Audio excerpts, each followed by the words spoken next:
Pronto, meus irmãos, vamos lá? Paizinho querido, Deus amado, nós te louvamos, nós te bendizemos, sabemos que tu és o nosso Deus, o nosso Senhor, o nosso Salvador. Nós rendemos graças ao teu santo nome. Pai, Senhor, que a tua palavra possa ser ministrada, Senhor, e gerar no nosso coração aquilo que te apraz, ó Pai. No nome santo de Cristo, Pai, nós entregamos, Senhor, o nosso tempo a ti, entregamos, Senhor, o nosso coração a ti, e te clamamos, faz segundo apraz a tua vontade, Senhor. No nome santo de Cristo. Pai, eu quero te apresentar nossos irmãos que estão adoentados, ó Pai, e eu peço que o teu Santo Espírito, Senhor, os alcance para a honra e glória do teu santo nome. Sê com eles, ó Papai, livra-os do mal, Senhor, cura-os, em nome do Senhor Jesus Cristo, ó Papai. Nós te agradecemos, ó Deus, por esse tempo que teremos agora, no santo nome de Cristo. Amém. Vamos começar Tessalonicenses, tá bem? Vamos lá.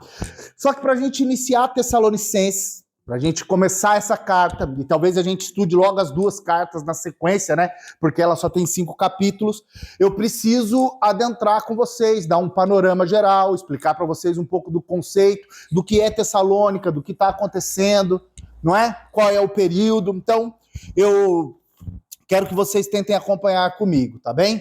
Nós vamos usar hoje o texto também que está lá em Atos capítulo 17, porque como no capítulo 16 de Atos a gente vai ter o início da igreja de Filipos, no capítulo 17 nós vamos ter do verso 1 ao 9 o início da igreja de Tessalônica, tá bem? Mas vamos, antes de entrar no texto, vamos dar o contexto, todo o contexto histórico para a gente perceber. Primeiro, algumas coisas que eu anotei, tá? Que eu acho que são relevantes para a gente entender um pouco daquela cidade.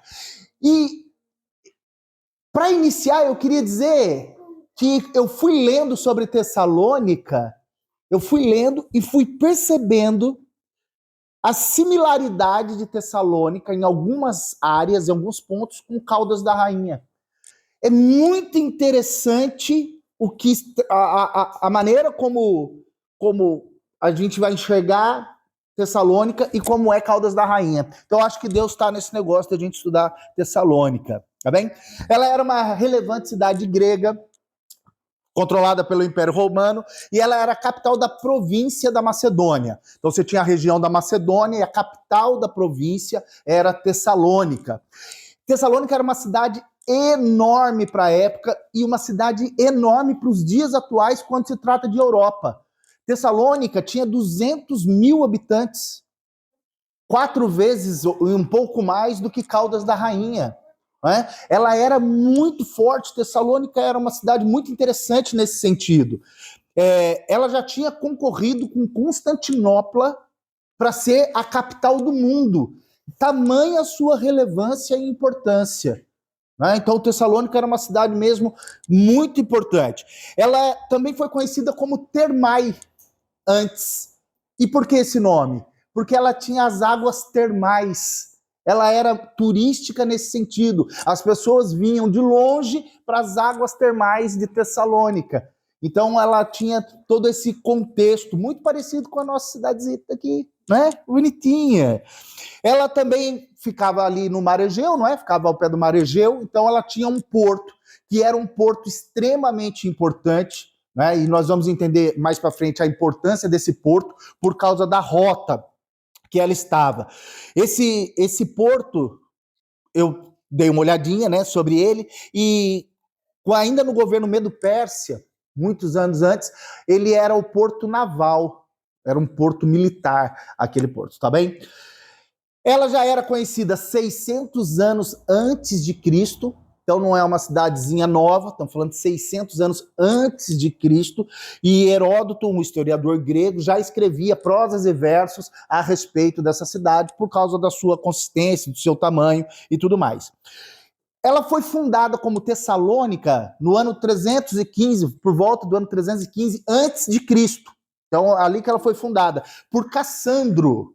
E esse Cassandro, é interessante a história dele, porque ele era cunhado de Alexandre o Grande, ele era casado com a irmã de Alexandre o Grande. E qual que era o nome da irmã do Alexandre? Não, era Tessalônica. Tessalônica, casada com Cassandro. Por isso que a cidade vai receber o nome de Tessalônica, em homenagem à irmã de Alexandre, esposa de Cassandra. Ó, que coisa mais linda, não é? Além de tudo, é uma cidade romântica, tá bem? Fato importante para o nosso estudo, isso é importante a gente entender. Ela era uma cidade livre. O que isso significava naquela época? Embora ela pertencesse ao Império Romano, ela fizesse parte do Império Romano, ela tinha o seu corpo legislativo, a sua Assembleia Legislativa e o seu corpo jurídico. Ou seja, ela assentava nas suas próprias regras internas. Ela tinha a autonomia de poder desenvolver o seu próprio trabalho, o que era bom. A maioria das cidades eram regidas, né, totalmente pelo Império Romano, por aquilo que o imperador estabelecia. Tessalônica não, ela tinha esse passe de liberdade, tá bem? Embora ela tivesse que responder, eles tinham que responder para o Império Romano, mas era uma cidade livre. E isso é importante, lá no capítulo 1, depois quando a gente entrar propriamente no capítulo 1, nós vamos entender por que essa informação dela ser livre era tão importante. Ela tinha uma autoestrada, passava por ela uma autoestrada, que era tipo a A1, assim, sabe? Que faz Porto, Lisboa. Ela tinha uma autoestrada fabulosa. E ela tinha um nome bonito. Ela era conhecida como Via Egnácia. Via Egnácia. E ela ligava Roma até Constantinopla. Ela ia do Ocidente até o Oriente. Ela existe até hoje, essa estrada, com outros nomes, ainda existem as novas ligações, mas ela era enorme. Veja, ela ligava Roma até Constantinopla, até a região depois da Turquia. Aquilo era uma imensidão. E esse, gente, talvez vocês já ouviram sobre isso, mas isso é um dos grandes presentes do Império Romano para o Evangelho. Alguns historiadores dizem até, provavelmente, que no calendário de Deus, a vinda de Jesus deu-se num tempo que facilitou-se logisticamente a pregação do Evangelho. Por quê? Porque antes do Império de Roma, nós não tínhamos as estradas. Todo mundo já ouviu aquilo, todo caminho leva a Roma, né? Todas as estradas levam a Roma, todos os caminhos levam a Roma. Por quê? Porque essa foi uma característica romana. Para ela poder dominar, para o domínio romano se espalhar, eles começaram a construir estradas, muitas estradas, para todos os lados. Claro que tudo saía de Roma, mas ia ligando Ocidente, Oriente, várias partes da Ásia e da Europa, até chegar aqui na nossa região. Então, esse fato das estradas serem construídas é muito relevante para a pregação do Evangelho. E a escolha de Paulo pela cidade de Tessalônica tem um pouco a ver com isso. Porque Tessalônica estava no meio do caminho ali. Por ter o porto e por ter aquela estrutura de cidade com 200 mil habitantes, de gente de vinda de todos os lados, muitos judeus comerciantes estavam lá, ela por estar ali estabelecida, Paulo tinha um entendimento que se ele pregasse o evangelho naquela cidade, daquele porto, com aquela estrutura, dali facilmente o evangelho se escoaria. Ele conseguiria levar o evangelho, não ele, mas as pessoas que ali estavam, tanto por estrada quanto por barco, eles conseguiriam ver o evangelho se expandir. Então, quando a gente pensa em evangelho da Europa e missão na Europa, isso é fabuloso, gente. Nós temos que entender que tem duas igrejas chaves. Duas igrejas chaves. Vamos ter a terceira, que é a igreja de Corinto. Mas temos a igreja de Filipe, que é a primeira igreja que Paulo chega, e meio que Paulo vai reconhecer em Filipe o continente europeu, ele vai reconhecer a estratégia da terra, daquele povo, mas a cidade de Tessalônica é a cidade-chave para o evangelho, para a expansão do evangelho, para missões aqui na Europa. Eu não preciso relembrá-los, talvez precise só informá-los, que a Europa já foi o grande carro-chefe de exportação missionária da história. Os grandes avivamentos, históricos avivamentos, e se você parar para fazer uma análise fria, toda a parte oriental, toda a região da Eurásia, toda a região africana e toda a região americana foi evangelizada por europeus. Por isso que nós vivemos um momento interessante da história. Não é muito interessante o continente que mais evangelizou, que levou o evangelho por todos os lados, seja hoje um dos continentes mais carenciados do evangelho, apóstata. A Europa é apóstata. Ela já se apostatou da fé. Os europeus já não creem. Já foi o berço, já foi o local das missões, o berço das missões mundiais. O maior investimento em missões mundiais saiu da Europa. E hoje a Europa é carenciada de liderança europeia. Cada vez menos pastores europeus. Isso não acontece só aqui, em Portugal. Portugal, Espanha, Itália, França, Bélgica, Alemanha, todo sítio. Cada vez menos europeus crendo. Eu acho interessante esse desnível, esse desregular que nós tivemos historicamente. A responsabilidade é nossa, tá? De reavivar as missões aqui na Europa. Isso é responsabilidade nossa. Bom, o Paulo, vamos falar já de, vamos pular.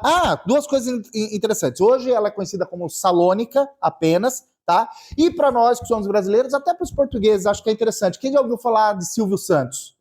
Conhece o Silvio Santos? Cenoura Bravanel. A família dele é de Tessalônica. A raiz da família dele é lá de Tessalônica. Isso não tem nada a ver com a Bíblia, mas aqui eu achei legal. Silvio Santos morreu agora, esses dias. Eu achei interessante. Ele morreu. Que interessante. Judeu. E a família dele é lá da Tessalônica. Por quê? Porque os judeus, gente, aonde tinha dinheiro, tinha mercado, os judeus, bumba pra cima.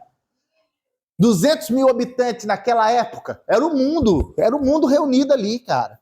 Era muito judeu. Tanto que você vai ver, Raquel, que é por isso, um dos motivos que Paulo vai para lá é pela quantidade de judeus. Por quê? Porque você vai ter sinagogas. A estratégia de Paulo, desde a sua primeira viagem missionária, quando ele vai para o Chipre, para a Galácia, sempre foi pregar nas sinagogas. Ele meio que imita Jesus nisso, não é? Partindo do princípio de que veio para os seus, né? Cristo veio para os judeus num primeiro momento, né? Então Cristo veio para os judeus, Paulo segue essa linha, embora ele seja o apóstolo dos gentios, mas ele sempre inicia o seu trabalho numa sinagoga. Porque também na época de Paulo, a gente já está falando 60 anos depois, na época de Paulo já tinham muitos gentios convertidos ao judaísmo. Muitas pessoas, porque os judeus iam se espalhando, e pessoas iam se convertendo à fé judaica. Então, quando ele pregava numa sinagoga, ele alcançava judeus, mesmo judeus, e ele alcançava judaizantes, que eram não judeus que se convertiam ao judaísmo. Então, isso está aqui dentro, tá bem? Pronto, acho que era isso que eu tinha que falar. Vamos falar sobre a igreja, a percepção de Paulo. Primeiro, a cidade estratégica. Paulo olhou Tessalônica e viu, essa cidade é maravilhosa. É como se não tivesse nenhum evangelho em Portugal. Nenhum evangelho. Nada, 000. Vamos dizer que não existisse. Não existisse cristianismo em Portugal. E aí um missionário fosse enviado para cá. Teria duas cidades que ele ia se estabelecer. Quais seriam? Porto e Lisboa. As duas mais populosas, as duas que pessoas de todos os outros lugares vão até ela, e que se ele estabelecesse o trabalho ali, a partir dali as coisas iriam correr. Então esse era o pensamento de Paulo, né, em relação à igreja. A cidade era muito estratégica.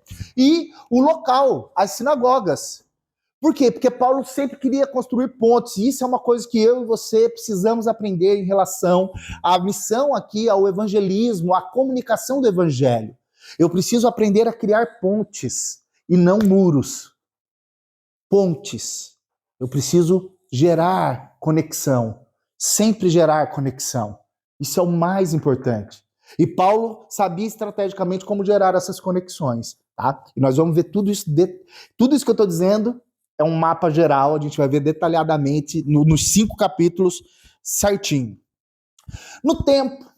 O tempo certo, Paulo vai fundar a igreja em Tessalônica, uma das igrejas mais poderosas no envio missionário. A partir de Tessalônica, nós vamos ter a pregação do evangelho por toda a Europa, pela Ásia, olha, é fabuloso. O trabalho de Tessalônica, missionário de Tessalônica, cabe assim um estudo só do trabalho missionário de Tessalônica. As igrejas constituídas a partir dos tessalonicenses, do testemunho dos tessalonicenses, né? E Paulo, ele conseguiu pensar, gerar essa igreja, trabalhar com essa igreja em 3 semanas. A igreja de Tessalônica, ela é plantada em 3 sábados. Paulo chegou em Tessalônica, chegou lá, e 3 sábados seguidos, ele foi pregar nas sinagogas. 3 sábados seguidos. Foi o tempo suficiente para ele estabelecer uma igreja fortíssima. Amém, queridos? Algumas pessoas, e a gente vai ver depois também no estudo, alguns teólogos dizem que ele provavelmente ficou lá mais de 3 semanas. E nós temos algumas evidências que comprovam mais ou menos que ele ficou mais do que 3 semanas lá.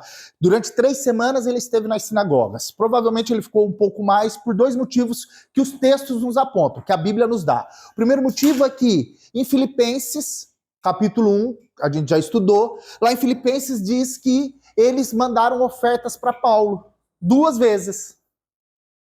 Bom, imagina, a igreja de Filipos era uma igreja pobre, não era uma igreja rica. Então, para eles coletarem ofertas para enviar para Paulo, provavelmente levava um tempinho. Vamos colocar pelo menos uma vez por mês, né? Pelo menos um mês de trabalho ali para eles coletarem uma oferta.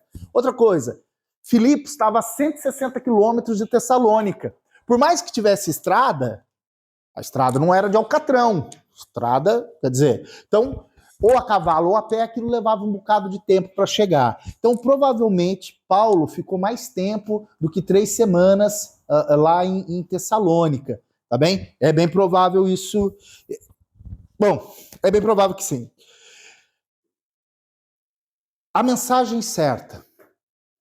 O que Paulo pregou nas sinagogas para gerar a igreja? Veja, eu estou falando para vocês do nascimento da igreja, porque a carta aos Tessalonicenses acontece já com a igreja estabelecida. Então, qual é a mensagem que Paulo prega? A mensagem que ele pregava em todo lugar. E essa mensagem está descrita em 1 Coríntios capítulo 15. Se quiser abrir a sua Bíblia, dá uma olhadinha comigo aí. 1 Coríntios capítulo 15. A mensagem central de Paulo. Eu acho muito interessante que às vezes a pessoa fica assim, o que Paulo prega no evangelismo dele para a igreja acontecer? O que eu prego no evangelismo? Quando nós damos nossa escola de missões, as pessoas perguntam, mas eu vou falar, o que eu vou falar para as pessoas? O que eu vou anunciar para as pessoas? Em 1 Coríntios capítulo 15, o verso 1, 2, 3 e 4, que alguém vai ler para mim, vai nos dar bem claro aí o que Paulo pregava. Deixa todos os irmãos acharem aí. Capítulo 15. Pronto? Alguém leia aí, por gentileza. Irmãos, lembro-vos do evangelho que vos anunciei, o qual também recebeste e no qual estáis firmes. Por meio dele também sois salvos, se retiverdes com firmeza a mensagem, tal como a anunciei a vós, a não ser que tenhais crido iniquamente. Porque primeiro vos entreguei o que também recebi. Cristo morreu pelos nossos pecados, segundo as Escrituras, e foi sepultado e ressuscitou ao 3º dia, sendo as Escrituras. E apareceu a Cefas, e depois aos 12. Então, até o 4, já tá bem. Obrigado. Não, até o 4 só, tá bem. Só até o 4, tá bem. Veja o que Paulo pregava, gente. O que ele pregava? Irmãos, o evangelho que eu tenho é o evangelho que eu entreguei para vocês, que eu preguei para vocês. Qual é o evangelho que ele prega? Ele prega Cristo crucificado, segundo as Escrituras, e Cristo ressurreto, segundo as Escrituras. A ênfase no verso 3 e 4 é, porque primeiramente vos entreguei o que também recebi. Eu não entrego nada que eu não tenha. Essa é a primeira questão importante quando eu falo de comunicar o evangelho. Eu não entrego o que eu não tenho. Por quê? Porque o que eu vou entregar de mim mesmo pode ser mal, ruim, falho. Eu sou pecador. Eu erro. Você é pecador, você erra. Então nós não podemos entregar de nós mesmos. Nós temos que entregar aquilo que nós recebemos do Evangelho. E o que ele recebeu do Evangelho? Que Cristo morreu por nossos pecados, segundo as Escrituras. Ele não tenta imaginar um Evangelho segundo o livro de Kardec, segundo o livro dos Mormons, segundo o livro de ninguém. De ninguém. Da Clarice Lispector, de ninguém. De ninguém. Ele, da Ellen White, não, de ninguém. Ele, segundo as Escrituras. É isso que ele faz, segundo as Escrituras. E o segundo, e que foi sepultado e ressuscitou ao terceiro dia, segundo as Escrituras. O Evangelho, Cristo morreu pelos nossos pecados, foi sepultado e ressuscitou ao terceiro dia. As duas coisas, segundo as Escrituras. Segundo as Escrituras. O nosso guião é as Escrituras. É as Escrituras. Por isso que o tempo da gente junto, compartilhar da Escritura, aprender da Escritura, aprender o que a Escritura quer dizer, aonde ela está inserida, é extremamente importante. Amém, meus queridos? A Escritura pelas Escrituras. Solo a Escritura. Tá bem? Vamos dar uma lida agora, meus amados. Já que a gente vai estabelecer a igreja já, vamos dar uma lidinha agora em Atos capítulo 17, versos de 1 a 9. Uma outra pessoa, por gentileza, agora leia aí para mim. Atos 17, de 1 a 9.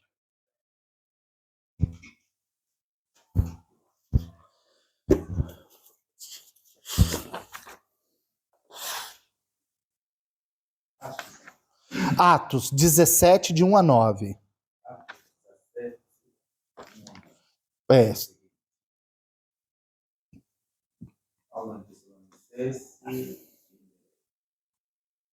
E passando por Antipos e Apolônia, chegaram a Filipe, onde havia uma sinagoga de judeus. E Paulo, como tinha por costume, foi ter com eles. Por 3 sábados, disputou com eles sobre as Escrituras, expondo e demonstrando que convinha que Cristo padecesse e ressuscitasse. Até aí, irmão. Depois a gente lê o restante. Obrigado. O irmão mesmo vai continuar a leitura. Obrigado. Então, até aí já confirmou aquilo tudo que eu estava a dizer, né? Que ele saiu de Filipos, foi para lá. Só que o verso 1 diz que ele passou por 2 cidades. E são 2 boas cidades, 2 cidades grandes também. Mas elas não tinham a estrutura comercial e a estrutura de porto, de estrada, aquilo que Tessalônica oferecia. Por isso que Paulo, estrategicamente, vai para a Tessalônica. Entre os teólogos, tá? Todos concordam, ou a grande maioria deles concordam, que essa foi uma decisão de Paulo. Depois que o Espírito Santo o impediu de ir para a Ásia e fez com que ele entrasse na Europa, a partir daquele momento, Paulo vai usar aquilo que ele tem de melhor, de estratégia, de conhecimento, para trabalhar, para estabelecer as igrejas. E isso é interessante, por quê? Porque a gente tem que entender que somos dependentes do Espírito Santo, não fazemos a obra de Cristo sem o Espírito Santo, não comunicamos sem o Espírito Santo. O Espírito Santo é quem vai coordenar todas as ações, mas o Espírito Santo não tira a nossa inteligência. Ele não bloqueia o nosso pensar. Ele não bloqueia. Então nós temos que pensar em relação a isso, que Paulo tinha as estratégias e Deus o abençoava. E o irmão já leu aí que Paulo tinha por costume 3 sábados. Verso 2 e 3. Tem 3 termos que Paulo utiliza aqui, ele mesmo descrevendo, né? Lucas descrevendo, que eu acho interessante. Que diz que discutiu com eles sobre a Escritura. Primeiro, discutiu com eles. Essa palavra discussão aqui era mesmo diálogo. Durante esses 3 sábados que Paulo esteve na sinagoga, ele dialogou. E isso significava que não era só Paulo falando.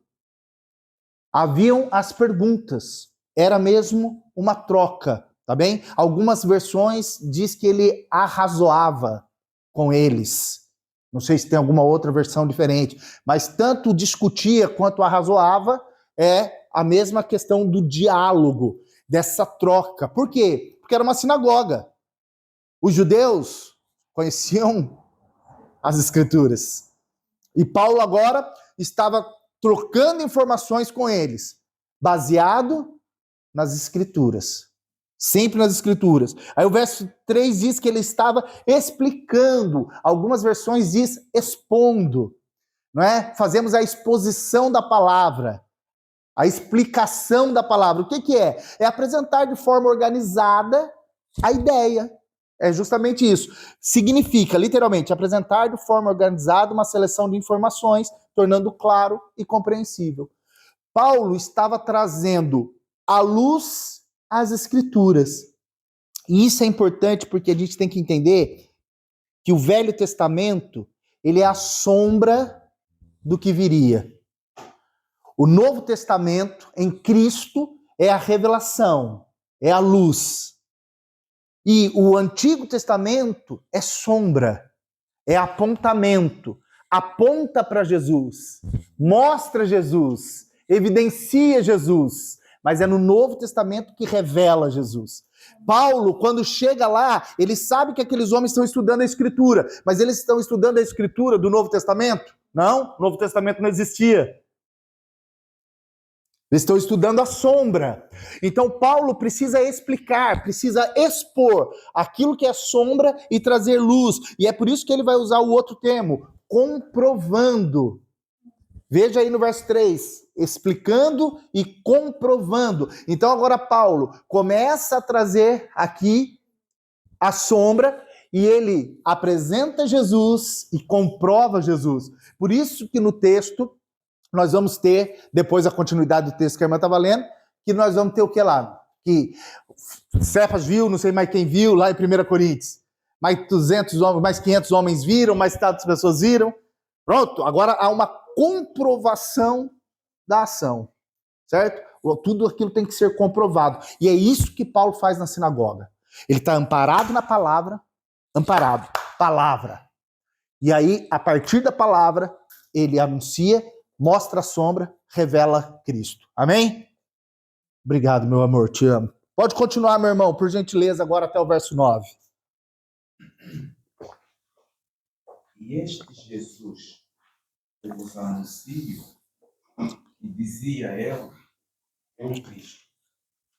E alguns deles creram e ajuntaram-se com Paulo e Silas. Também uma grande multidão de gregos religiosos e não poucas mulheres principais. Mas os judeus desobedientes, movidos de inveja, tomaram consigo alguns homens perversos entre os vadios e, ajuntando o povo, e alvoroçaram a cidade e, assaltando a casa de Jason, procuravam trazê-los para junto do povo. E, não os achando, trouxeram Jason e alguns irmãos à presença dos magistrados da cidade, clamando: estes que têm alvoroçado o mundo chegaram também aqui, quais Jason recolheu. Todos estes procederam contra os decretos de César, dizendo que há outro rei, Jesus. E alvoroçaram a multidão e os principais da cidade e ouviram estas coisas, tendo, porém, recebido satisfação de Jason e dos demais. Soltaram. Amém. Resultado da pregação bíblica de Paulo. Então, Paulo chega lá, 3 semanas numa sinagoga, 3 sábados, prega as escrituras, traz revelação da sombra, mostra a luz, apresenta Jesus e chama Jesus de rei. Foi o suficiente para a perseguição começar. Lembra que eu disse uma informação importante sobre Tessalônica? Ela era uma cidade livre. E por que esses homens estavam amedrontados? Porque uma cidade livre, se em qualquer momento ela causasse um motim, causasse um tumulto e tentasse colocar outro imperador que não fosse César, tentasse levantar um outro imperador, o Império Romano iria atacá-los e iria tirar a liberdade. Iria destituir a Assembleia, Judiciário e ia acabar a liberdade daquela cidade. E a liberdade era importante comercialmente, não é? Tomar suas próprias decisões era extremamente importante. Então, quando estes homens, esses judeus, insatisfeitos com aquilo, eles pegaram essa prerrogativa da lei, eles pegaram esse entendimento da lei e começaram, então, agora a tumultuar a vida de Paulo. Eles juntaram os arruaceiros, a Bíblia vai dizer aí que pegou uns homens aí que eram meio complicado, né? Cheios de inveja, tomaram alguns homens perversos. Talvez em outras traduções diga aí até malfeitores, use até outras palavras, né? E esses homens agora foram para cima e precisaram, eles queriam o quê? Levar Paulo e Silas a cadeia de novo. Olha, esses homens estão tumultuando. E o argumento desses caras era muito bom. Por quê? Porque eles estavam falando de um outro rei, que era Jesus, e eles já tinham ouvido a história. Esses caras que chegaram aqui, esse tal de Paulo, ele já está tumultuando em outros lugares. Por quê? Porque a igreja, no nascimento dela, ela chora estrondosamente. A igreja, ela tem uma coisa que eu acho interessante. Quando ela nasce, ela tem o vigor de uma criança, a força de uma criança que chora, que grita. Ela causa um estrondo. E sabe quando é 3 horas da manhã e o recém-nascido chora e grita e ele não é o seu, é o do vizinho? Como é que você se sente? Bravo? É uma criancinha, mas essa criancinha, né? Barulhenta, tem que acordar cedo. E essa criancinha barulhenta. A igreja nasceu com os pulmões cheios de força para gritar, para vibrar sobre Jesus. E a cidade toda era impactada. Por onde passava, causava um tumulto, porque as pessoas começavam a falar do Rei Jesus para os outros. E aquilo ia tumultuando o ambiente, igual a hora do recreio, a hora do intervalo das crianças. Como que chama que é a hora do recreio entre as aulas? É recreio mesmo? Pronto, você imagina que você tem as salas todas certinhas lá, aí de repente você solta todos eles, né? Coloca tudo pro banho de sol. É hora do banho de sol, do pavilhão, né? É um mini presídio, né? A escola é um mini presídio, vamos combinar, né? Criança fica lá 7 horas, não pode sair de lá, o carcereiro não deixa sair de lá sem acompanhamento, né? Aquilo é cheio de grade, né? É um mini presídio. Quando você solta aquelas crianças todas, tem silêncio no recreio?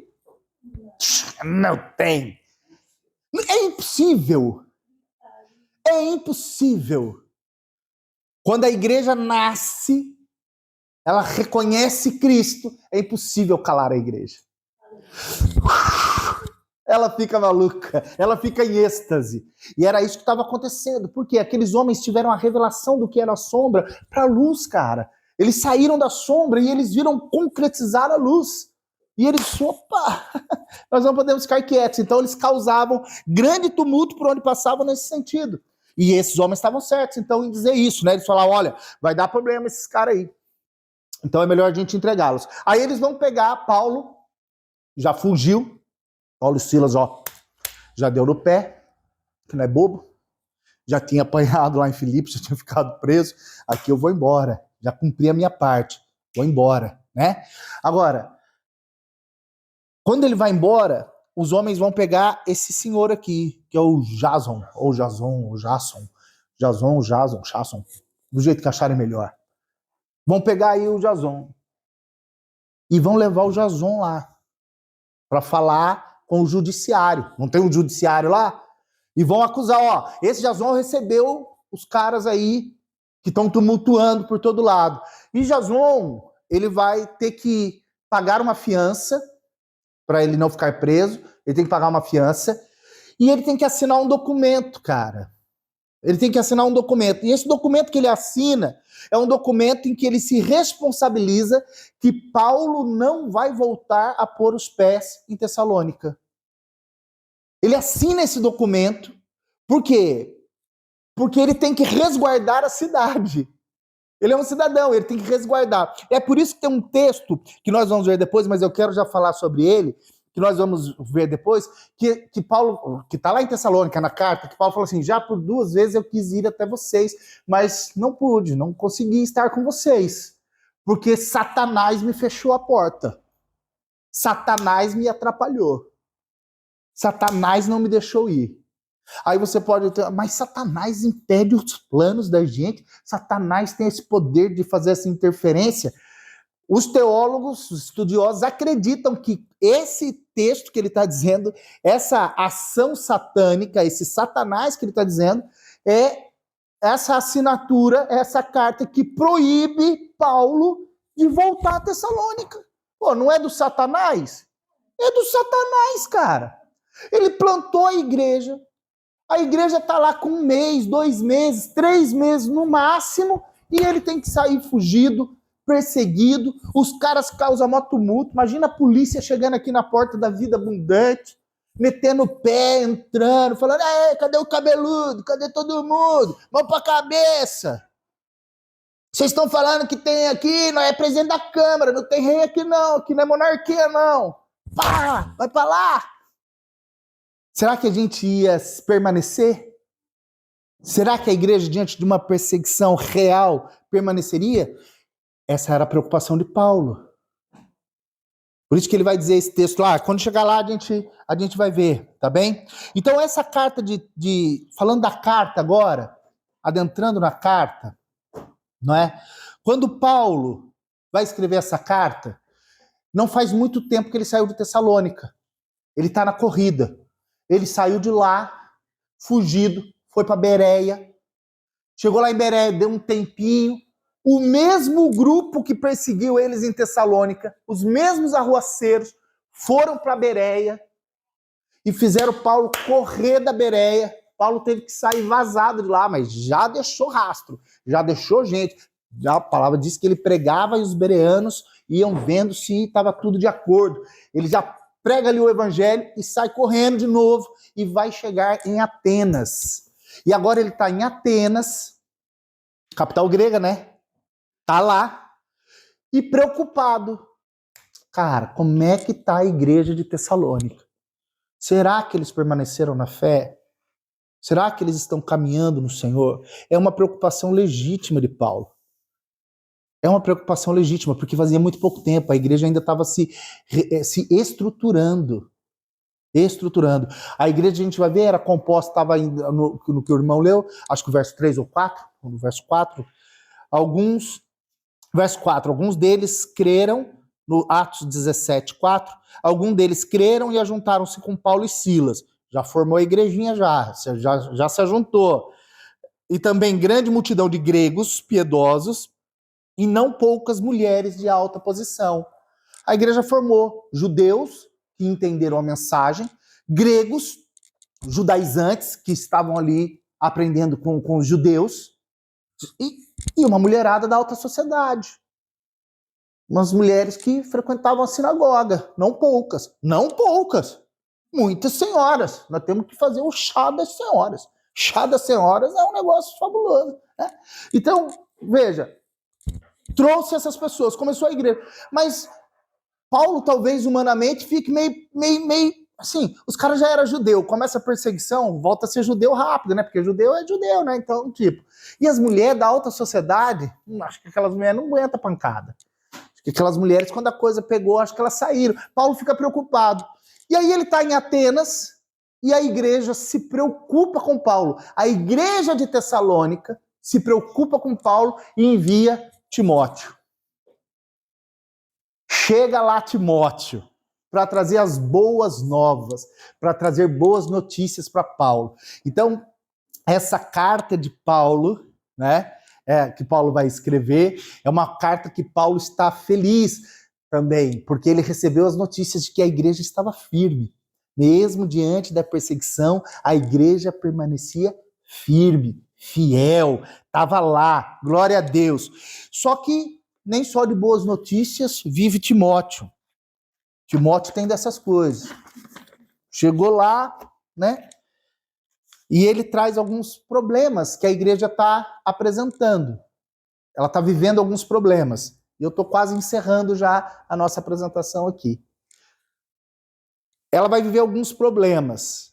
E os problemas que nós vamos focar são 6 problemas centrais que a carta de Paulo vai tratar. É bom dizer antes dos problemas que essa é uma carta extremamente pastoral. Extremamente pastoral. Paulo está escrevendo esta carta para cuidar de uma igreja recém-convertida, com um potencial missionário gigantesco, estratégica, formada por judeus e gentios. Cara, pitelzinho de igreja. Pitelzinho, usa aqui esse termo? Pitelzinho? Usa. Boa. Pitelzinho a igreja. Entendeu? Coisa mais linda a igreja. E Paulo manda essa carta com muito cuidado, ele está muito cuidadoso. Só que os problemas que ele vai ter, primeiro, logo no capítulo 2 a gente vai ver um grupo que resiste à autoridade de Paulo.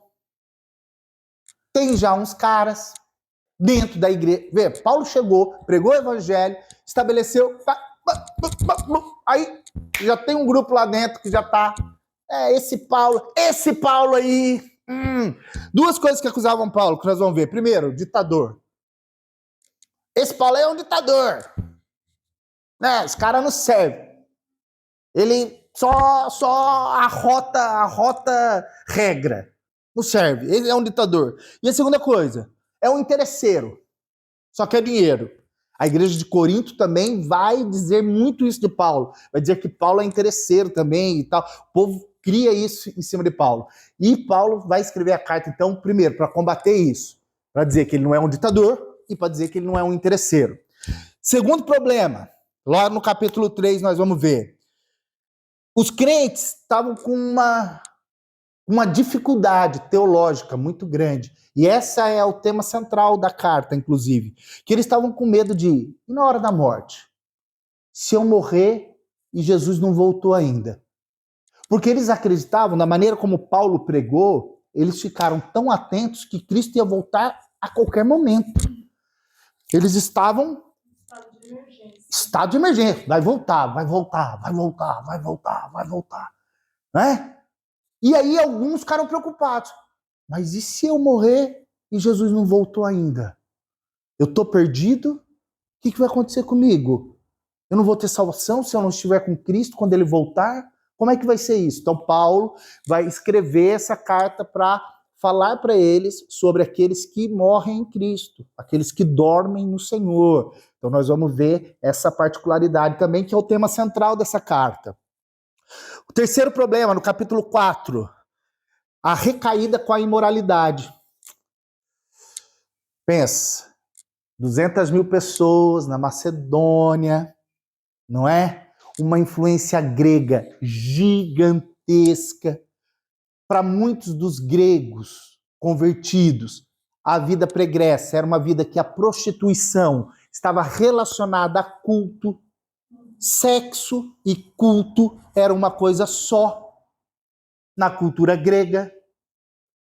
Então, para eles dissociarem agora a fornicação, o sexo sem consentimento, o cuidado do corpo, para eles associarem tudo isso fora do culto e entender que essas coisas para o cristianismo não são lícitas, que Cristo estabeleceu novas regras, isso estava gerando problemas lá, recaídas. Tinha vários crentes lá na vida, né? Na vida, estava lá, se arrebentando. Então Paulo vai ter que tratar esse problema com a igreja. Quarto problema, ainda no capítulo 4, a partir do verso 11.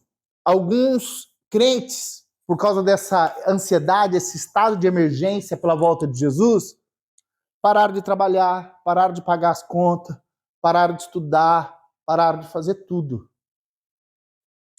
Os caras pararam de fazer tudo. Nem se movimentava mais. Parou. Jesus vai voltar, não preciso de mais nada. Só que foi passando os dias, né? Passou um dia, passou 2 dias, 10 dias, 15 dias, 6 meses, 2 anos, 10 anos, 100 anos, 1.500 anos. Aqueles já morreram. Mas eles estavam esperando e Jesus não voltou naquele tempo. Não voltou naqueles dias. E aí, o que aconteceu com esses caras? Estavam gerando problema para a igreja. Eles começaram a se tornar um peso para a igreja, porque agora havia uma pseudo-responsabilidade posta em cima da igreja. E eles estavam vivendo agora de favor, aqueles caras sendo cuidados ali, mas aquilo era um peso, era complicado, né? Faltou sabedoria. Paulo vai ter que tratar isso nessa carta. Problema 5, desprezo pelas autoridades espirituais legais. A gente vai ver isso lá no capítulo 5. Eles desprezavam tanto a autoridade espiritual, aqueles que foram colocados como líderes da igreja, para o cuidado da igreja, quanto as autoridades romanas. Não, agora a gente tem um novo rei. E aí eles estavam confundindo algumas coisas. E o 6º problema que a gente vai tratar, tinha sinais de divisão. A igreja era recente, mas já tinha sinais de divisão. E isso é muito comum, amados. Isso é muito comum. É muito comum. Por quê? É comum. Pronto. Não é que na nossa comunidade esteja acontecendo isso. Não está acontecendo. Mas eram pessoas que vinham com credos, com crenças muito diferentes de vários lados. O cara trazia, uns achavam que cultura e sexo, e culto e sexo era uma coisa, estava tudo ligado, os outros achavam que era circuncisão, os outros... Quer dizer, você tem um monte de pensamento. Por isso que uma das coisas que até conversei com o Ministério de Crianças, né, e tenho falado sempre com vocês, nós precisamos nos alinhar, precisamos ter um alinhamento, um só discurso, uma mesma maneira de pensar na base, na estrutura, no fundamento. Ao menos no fundamento. Nós temos que caminhar para o mesmo lado. Se não, se cada um puxar para um lado, uma casa dividida em si mesmo, ela não subsiste, ela vai cair, não é? Por isso que Paulo já vai começar a tratar essas questões. Então, só para a gente, a título de conhecer, queria que você abrisse agora lá em 1 Tessalonicenses.